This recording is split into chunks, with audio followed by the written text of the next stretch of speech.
Welcome to the WRAL Daily Download. All right, Gerald, we are here today talking about Lynn Council. I know this is a gentleman that you have spoken with in the past and his experience with the Apex Police Department and everything that happened to him. Yeah, we got word of this story about this man, local man who had been hanged by two Wake County deputies back in the early 50s. He was implicated with a couple other teens, about 7 other kids. And Lynn Council said that they were trying to make him confess to a robbery, convenience store robbery. That he never did not do. Okay. And what they did, he's a small man, or he was a small man. They took him out to Kildare Farm Road. There's this white oak tree, massive, still there today. Still there today? Still there today. Wow. And he said that they raised him up and let him swing on the branches for a while, a little bit off the ground, until he confessed, which he didn't. No, cut him down, brought him back to jail, and these officers, these deputies were never charged. And the thing is, it started as this police chief in Apex who had bounced around to different departments because of his behavior. Sam Bagwell. Sam Bagwell. Yes. There are articles chronicling this man's treatment of people back in that time. And so, anyway, we did some digging and we did a lot of research on who Bagwell was. The comments from people who either had family members who were mistreated by him or people who were mistreated by him. Wow. I mean, it's absolutely brutal. So when Lynn Council said this and brought this to our attention, we did our research. I mean, everything fits into place. Right. So he came to you to tell his story in 2019. He didn't. Someone who knew him. Okay. Yes. And they thought, we need to get this story out there that this is what happened. Exactly. And we went out to the tree. It's Mr. Council and I, and he was 87 back then. So he was slowed down great, what you expect an 87-year-old man to be. Sure. And he was so determined. He was so serious. And he looked up at that tree and he said, "I'll never forget that tree." Wow. Because I'm not sure what Kildare Farm was back, in 1952. 1950s, yeah. But right now it's a neighborhood right there. And the tree nice is subdivision. still Trees there. right there, yes. Wow. And because we looked around because Mr. Council wasn't sure at first. There was a couple trees. And he said, no, that's it. That's the one. And he still has a scar. Yeah, from the rope on the back of his neck. He, and he walks a little hunched over. Some of that might be age, or some of that might have been just, from what he had been through. But he didn't want anything. He didn't want any money. He didn't want any notice. He just wanted, he wanted to make sure that people knew he didn't do it. So he was more wanting to clear his name about that robbery than anything else. He has a great number of people who surround him, or who were surrounding him, in his corner. His daughter. Can't remember about if he has sons or anything. Some other people, a biographer who wrote either a book or a couple articles on him. Wow. But otherwise, he never would have gotten the story out. Right. When you approached, him and you had the conversation with him, how did that go? Was he totally an open book when you first asked him all these questions about, hey, tell me what happened, tell me the details? Mm-hmm. Absolutely. Was he open? Yeah. He was. The thing is, he's 87.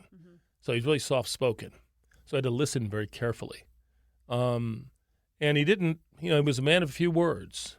But he was able to describe in sequence what happened with him. Wow. And it's been 7 years now. I don't remember exactly what he said to me, but I know that he was thrown into jail with some other kids, and they wanted to pin this on him, or at least implicate him in this robbery. And he would not confess. Because he didn't do it. Yeah. So why would you confess to something that you didn't do? Exactly. And he said, "Jesus, help me off that tree." Because there, but by the grace of God, go he.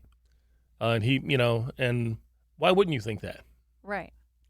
Back then you had, it was one man, it's a very small man, small young kid, versus two, armed deputies.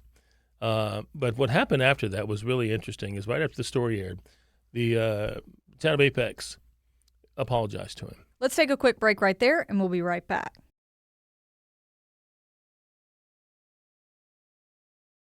they have a bench, a Lynn Council bench that's now sitting in front of the Right Apex outside Police the police Department. department. Yeah, and Wake County Sheriff called him in and personally and formally apologized to him. Wow. And said, this never should have happened. It'll never happen again. We apologize. A couple of our deputies, were involved in this. Mm-hmm. And I think that did a lot of good for him, for Lynn Council, because he finally got the affirmation from law enforcement. And the recognition that you're right. You didn't do anything. Yeah. And what we did was so terrible and so wrong. I mean, back in the 50s, obviously it was a different time, but still, I mean, it was just awful trying to get somebody to confess to a crime that they never did in that manner. Yeah. One thing was also interesting is Sam Bagwell, that sheriff, or that police chief I talked to you about, he had a brick in front of the Apex Police Department that they removed after the story came out. Wow. And that was in 2019 after your story had aired. Yeah. My goodness. How does that make you feel? Bringing something like that to light. To be honest with you, throughout the process of this story, I was very sorry for Mr. Council, angry at what happened, and humbled that we could tell his story. It's, I mean, it pissed me off. It really did, and I just when you think about that, you think about this man, and he's like my dad's age. And, I'm thinking, and that's what I was thinking, man, that could have been, my dad. someone I know. Yeah. Right, your family member. My father. Yeah.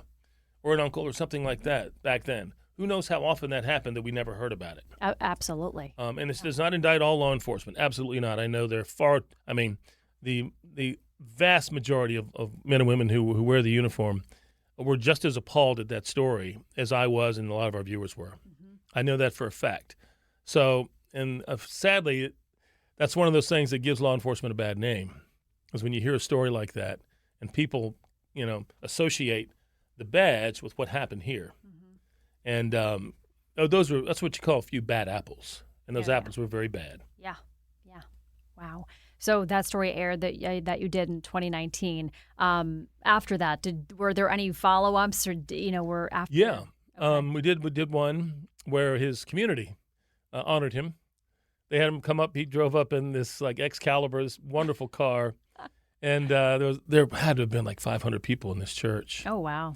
And he also had deputies who were there from Wake County, who walked up to him, and I was hosting the thing, and I heard them say, "Mr. Council, we apologize for what happened." They said, "Don't worry about it. We got you. We got you." Wow.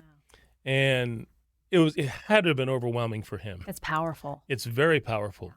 And then we had the bench dedication in Apex, and then where the chief brought a bunch of people in, well, I say a bunch, maybe 10 people into his office, and he apologized to him.